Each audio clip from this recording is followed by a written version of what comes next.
Koox cilmi baarayaal dhanka caafimaadka ah oo asal ahaan ka soo jeeda dalka Japan ayaa waxay horumar la taaban karo ka sameynayaan sidii ay u soo saari lahaayeen dawo u oggolaanaysa in qofka weyn ay ilkihiisa dib ugu soo baxaan ama dib ugu soo biqlaan marka ilkuhu ka dhacaan ama ka daataan.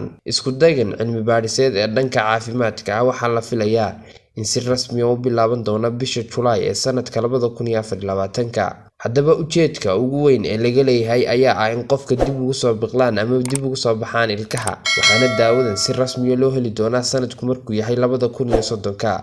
Hogaamiyaha cilmi baadhistan Mr. Katsu Takahashi iyo weliba kooxdiisa waxay hindiseen neutralizing antibody amaba antibody barxaya kaasi oo xidhaya ama bologareynaya shaqada borotiinka loo yaqaan USAG1 kaasi oo joojiyay inay dib u soo biqlaan ama dib u soo baxaan ilkaha qofka marka uu weyn yahay.